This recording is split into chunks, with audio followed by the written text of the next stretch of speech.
Noni, ¿en qué consiste la magia del poema? El salto a la otredad, ese momento desencadenante que tú has llamado el ángel de lo súbito. Un ángel que te transporta, nos dices, hacia un metaverso que existe aquí y ahora, adentro de nosotros y adentro de la ciudad.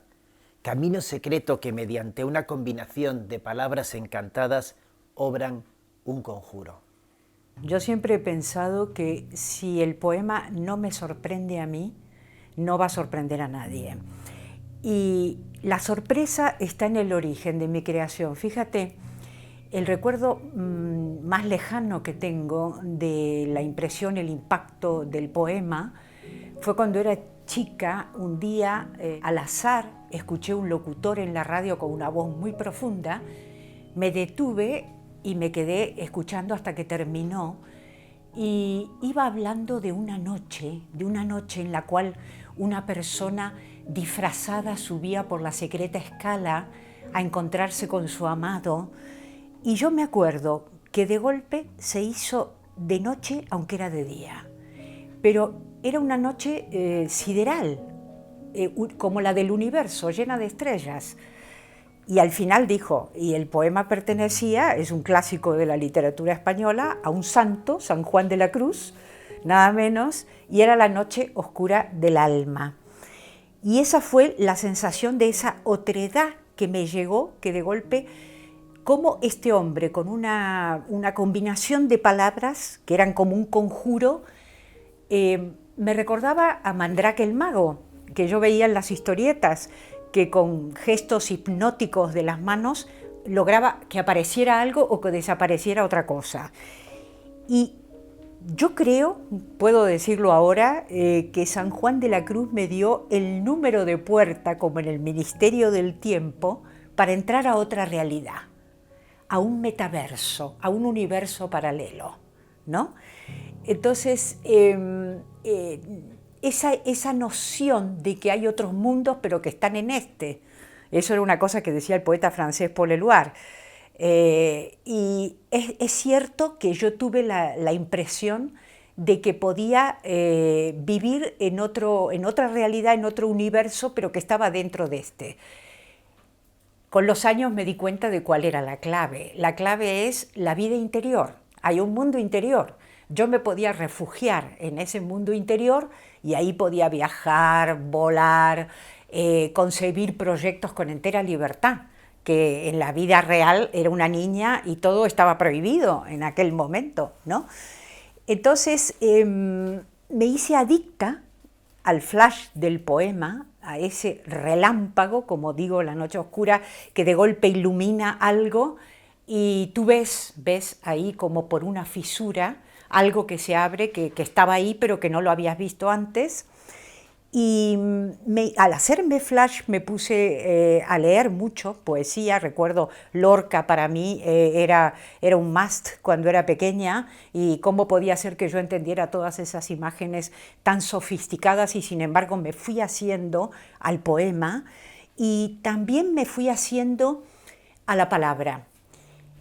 Lo que más me interesó de la palabra eran los lapsus, por ejemplo, esas cosas que uno dice y a lo mejor equivoca una vocal y en realidad está diciendo la otra cosa que se ocultaba debajo de la palabra primera. Te voy a poner un ejemplo. Yo tengo un verso muy pequeño, pero que tiene mucho éxito, a la gente le gusta, y que dice así: ella dice que está destruida y sin embargo camina. Ella está distraída. Es todo un programa, Tono, porque las mujeres solemos decir mucho que nos sentimos destruidas, absolutamente. Y sin embargo seguimos caminando, nos levantamos cada mañana y hacemos las cosas. Y yo diría, ¿no te das cuenta que estás distraída? En realidad estás actuando, ya estás en camino, no estás destruida. Entonces el destruida ocultaba la realidad de la distracción, es decir, el verso salía primero, la destrucción, la queja, el lamento, cuando en realidad ya estoy en marcha. Ese es el sentido de ese pequeño verso. Otra cosa que quería decir es que quizás ese verso, incluido el lapsus, me lo dio Dios. En poesía siempre decimos, el primer verso lo da Dios. Pero luego, para terminar el poema, hace falta una especie de ángel de la guarda. Y yo tengo mi propio ángel, que es el ángel de lo súbito. Apareció un día en un texto que nunca más encontré, que fue una pena, pero recordé el nombre, porque había alguien en el grupo que dijo, bueno, pero ¿y ese ángel de lo súbito que tú tenías? Y así titulé mi antología de poesía de Fondo de Cultura Económica. Ese ángel de lo súbito muestra algo y luego lo escamotea, ¿no es cierto? Y dura mientras tú estás elaborando esas palabras y está saliendo de ti ese aliento. ¿Por qué? Porque nosotros somos el instrumento, los poetas. Por ejemplo, los músicos, Glenn Gould quería ser el Steinway, no quería tocar el piano, él quería ser el piano. Pues nosotros no tenemos piano, nosotros mismos somos el instrumento como un instrumento de viento, una oquedad en la cual retumban los sonidos de alguna manera, y escribimos con el cuerpo, escribimos con nuestra respiración, con nuestro ritmo, ¿no es cierto? Y por último quisiera decir algo sobre lo que aporta la poesía, que hoy en día en esta sociedad de mercado se dice que no sirve para nada. Y yo diría que justamente algo en esta sociedad que no sirve para nada es profundamente subversivo, porque la poesía nos revela bellezas que no están en el mercado y revela cosas ocultas, verdades que no quieren que se sepa. ¿Cuál ha sido, Noni, el problema fundamental de las escritoras a la hora de construirse como actoras de verdad, como enunciadoras? Tono, la verdad, fue una reflexión muy egoísta, porque yo creí que en realidad mi invisibilidad en la poesía española era debida a que no era nativa. Y entonces cuando una gran editorial me propuso hacer una antología exclusivamente de mujeres a fines del siglo XX, yo dije, bueno, es la ocasión que yo pueda también investigar este tema. Y la gran sorpresa fue que apenas empecé a trabajar, me di cuenta que el umbral de presencia de las escritoras españolas, de las autoras en las antologías que sirven para fundar el canon, las que cuentan, era mínimo. Apenas una o dos por antología. En realidad el trabajo lo hizo Cecilia Dreymüller, una investigadora alemana que vive en Barcelona, y dice que es el 8% de presencia de las mujeres en las antologías. Entonces me di cuenta que no solo yo estaba excluida, sino que también mis compañeras españolas. Y eso entonces ya me dio más ímpetu para revisar toda la historia y enterarme realmente qué había pasado con las mujeres en la historia literaria. Y descubrí que solo pasaban a la historia las que habían tenido un respaldo político o social muy grande, que habían sido utilizadas, por ejemplo, como es el caso de Teresa de Jesús, que fue utilizada por Felipe II, es decir, en vida la tuvieron loca, pero luego cuando murió él mandó recoger todos los manuscritos para llevárselos al Escorial. Fray Luis de León se encargó de publicar la vida, que había permanecido inédita en vida de ella, y se transformó en un bestseller internacional. Entonces, Felipe II urdió una trama con la Casa de Alba para santificarla. Y de alguna manera ella, con otros 3 santos que fueron todos santificados en el mismo año, consiguió reafirmar su imperio como rey de la cristiandad.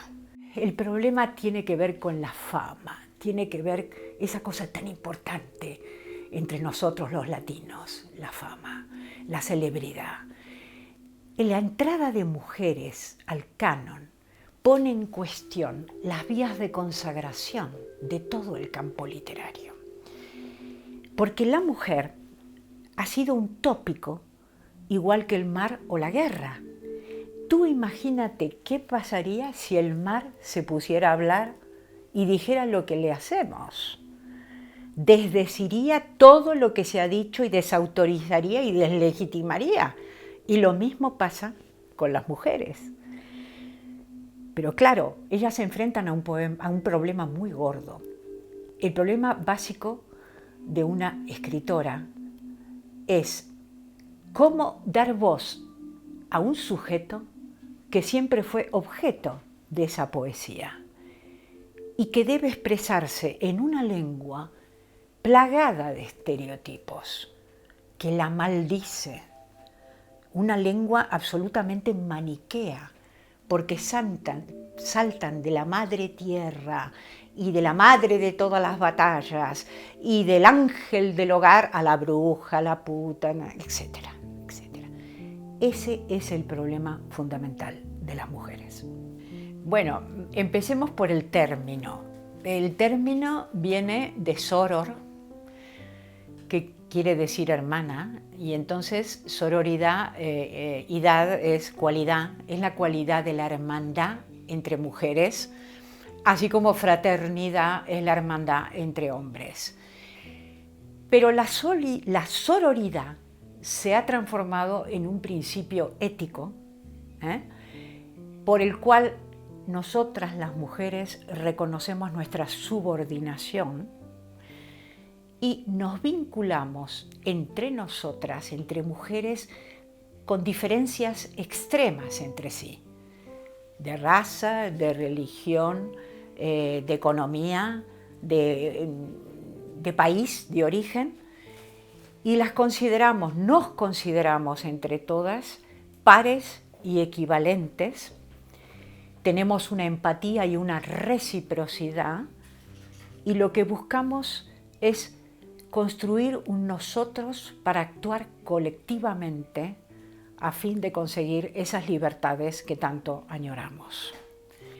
La sororité, desgraciadamente, es fruto de la Revolución Francesa, pero es fruto de una guillotina, porque hubo una mujer que se llamaba Olympia de Gouges, que en paralelo a la Revolución Francesa escribió una declaración de los derechos de la mujer a ser ciudadana y a tener los mismos que tenía el hombre. Y esa revolución que se decía universal le cortó la cabeza a Olympia de Gouges. Y ahí es cuando cuaja el término sororidad, porque nos damos cuenta que fraternidad no nos incluye. Ahí se nos fue la ilusión que teníamos, que nos habíamos creado. Y ella dice unas palabras muy buenas que anticiparon con ironía lo que le ocurriría. Dice: si la mujer puede subir al cadalso, también se le debe reconocer el derecho a subir a la tribuna. Hizo falta 2 siglos más, 200 años más, para que la revolución feminista sí luchara y nos trajera la ciudadanía, el derecho al voto y el derecho a ser elegidas autoridades a través del voto. Y ahora, en el siglo XXI, urge nuestra presencia en la sociedad, porque de lo que se trata ahora es de salvar los muebles. Ahora lo que está en peligro es la sobrevivencia global del planeta.